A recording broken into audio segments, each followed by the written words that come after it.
everyone. We're in the Minnesota History Center, and the first exhibit we're going to check out is the Minnesota's Greatest Generation, and Mom has something to say about that. Well, my father was born in 1915 and my mother in 1919, and a lot of this has to do with the world wars that our men went and our women.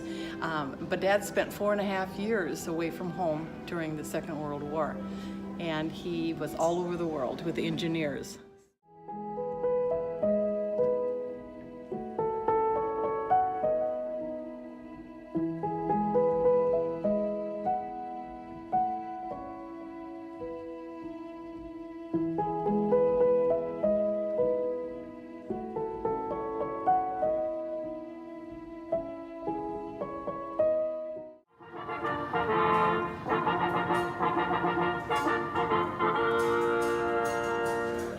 Well, I talked earlier about my father being in the Army in World War II for 4.5 years, but my mom's 2 brothers were in too. And my uncle Harold, which my middle name is, I'm named after, he drove a tank in France. Somewhere in France, his letters said. The rest were blacked out. During the war, there was a lot of rationing. There was some items that there were indeed shortages of. People with a lot of money could go in, buy all the steaks, all the pork chops, all the sugar. So with the rationing system, you can only get so much. And that just kind of helped keep it fair. At the same time, we were doing the rationing here. In England, they were doing the same, probably more severe rationing than we were. But there was women's societies all over England that they would go and they would get in the brambles, they would get the blackberries, they would get the apples, they would get all the fruit that they could possibly, and they made jams out of them. And those jams were sweet, and they would then contribute to the war effort.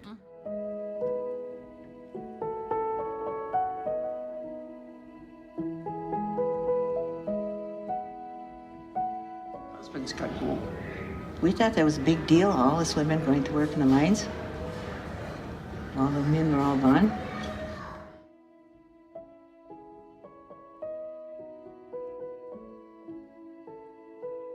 Five tanks out there, American tanks. And I could see they were lost or something. They were searching back and forth with their turrets. Right there in West Duluth, big cement plant, big steel plant, and a shipyard, and they were building cargo ships, victory ships. Of course, they'd have to take them out the seaway.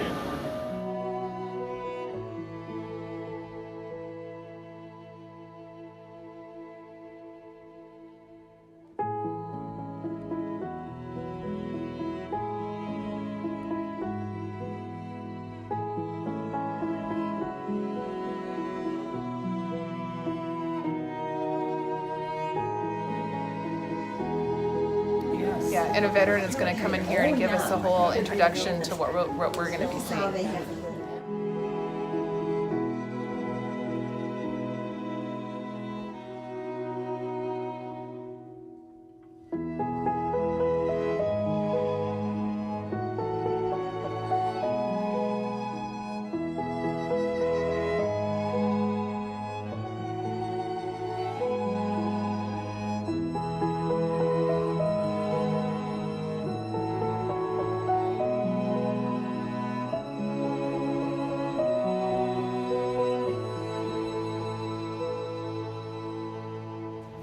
Back to school, courtesy of Uncle Sam, became one of those head shrinker doctor types, and went back to the VA for a while to help with what they call PTSD today because of what I'd seen and endured myself and so on.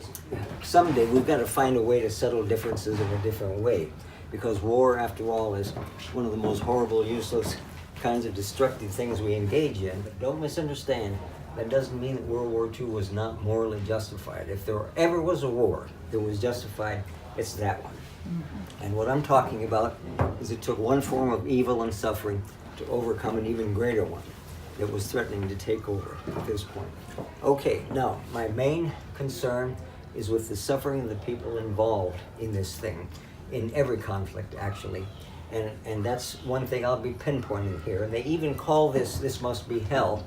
And so my question to myself when I was given permission to do this, how do I take people on a pilgrimage in hell? The answer for me is this. I'm going to do it with sensitivity, of course, but without sanitization.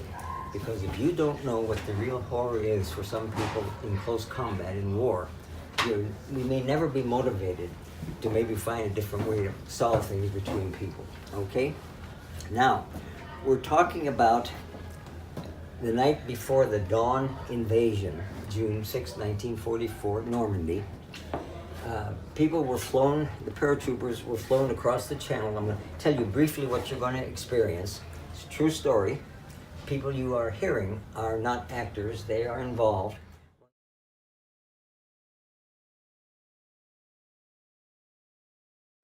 Because they were hit by anti-aircraft fire from below. And they crashed then into a French countryside barn, which is why it's shown with all the debris outside. And only 3 people, one of them my friend, was able to walk out of that wreckage alive, okay?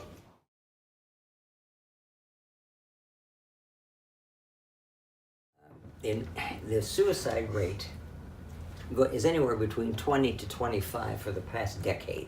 Do you realize that? A day. And it's the constant terror of losing your life any moment in any kind of situation, whether it's in combat or you're on a bridge that collapses. The fear in this way, which leads later to the nightmares, the flashbacks, and so on in this way. And that's true. But when you cross over into an area where everything you've seen and you've done failed to prevent, goes against all the values you've ever been raised with, all your religious teachings of what's right and what's wrong in that way, then you cross over into what they're calling moral injury today. And the primary thing behind that is not fear, it's shame and guilt. And this is what's leading to the suicide rate today.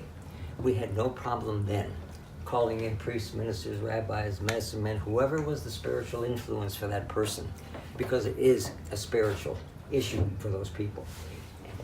Moral injury is best defined as assaults or wounds on you as a person, your identity, your beliefs, everything you believe in, which are inflicted by events that violently contradicts everything. And that's why the environment then becomes that way. You become numb to it. And your mind is trying to help protect you in those horrendous kinds of circumstances. But I need to make you aware of that issue today with the suicide rate and what's going on around us, because people are not very well aware of this other toll of war that's going on. It's the fear that's motivating things, the constant fear and terror of losing your life in certain kinds of situations. Okay, you can reduce that terror and fear and anxiety by reliving perhaps those events, by desensitizing with therapy and counseling and so on. In that way, you can reduce that. Like if you were on a bridge and the bridge fell down, you might drive up to the bridge, around the bridge, you're desensitizing before you're finally able to cross. But if you're dealing with someone who has shame and guilt because the things that were done were considered immoral by that person, if you try to do the same treatment technique with that, you simply reaffirm the shame and the guilt. It just increases it. It doesn't work. And then you got all the shades in between with the traumatic brain injuries. You got people combined with both issues. They really need to have a full, thorough evaluation to be able to know what to do in a detailed treatment plan in that way for it. Thanks for asking about it. Was I clear about it? Because that's my intent. I want you to leave here thoroughly educated about everything in this process. Okay?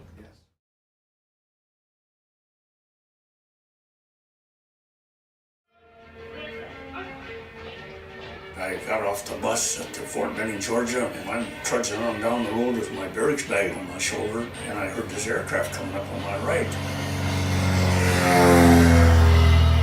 And all at once, guys started flying out the door, and that was the first time I had an inkling of what the hell I was getting myself into. Any combat soldier goes through that same anxiety because everybody knew that some of us weren't going to come back. We were getting ready to take off, and he says, "What do you want to do, live forever?" And I looked at my watch, it was 1 minute to 12. 1 minute to D-Day. I can remember the breaks of the clouds and looking out at the ships down below. There was hundreds, maybe even thousands of them, I don't know, but they looked like they were stepping stones. I can remember the guys were claiming about it, probably the greatest invasion in the history of the world. And then all hell broke loose. light came on, and stand up and look up.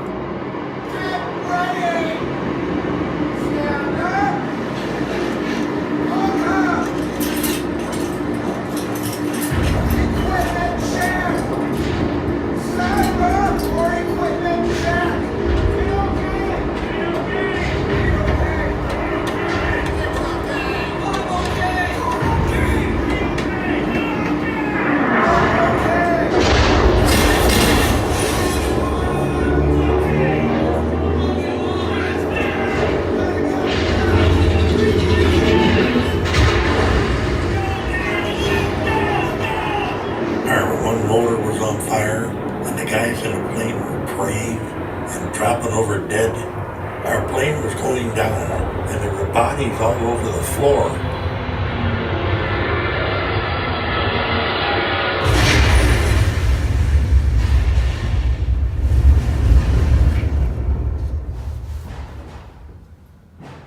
The three of us were closest to the door, got out, nobody else. We can't forget, you know, what sacrifices were made for us in this way. I lost 2 relatives shot down and killed. I won't forget them, or that of anybody who gave their lives at any time, really, and what the cost is. Secondly, if you've got a veteran in your family, man or woman, overseas or not, combat or not, pretty nice if you go to them and simply say thank you for your service. They're going to appreciate it. And thirdly, when I've got kids in here, younger, and they're looking up at me, and I say, tell them, look, if there's something that you want to really accomplish and try in life, but you start thinking, getting this stinking thinking that I'm not good enough and I'm going to embarrass myself and everybody else is better, I tell them, you go ahead and do it anyway, because these guys gave their lives to let you have the opportunity to try anything you want, so don't let them down. And if I see one that's nodding at me this way, maybe I think I'm going to get through. Maybe he'll lead a movement about able to stop war out one of these days.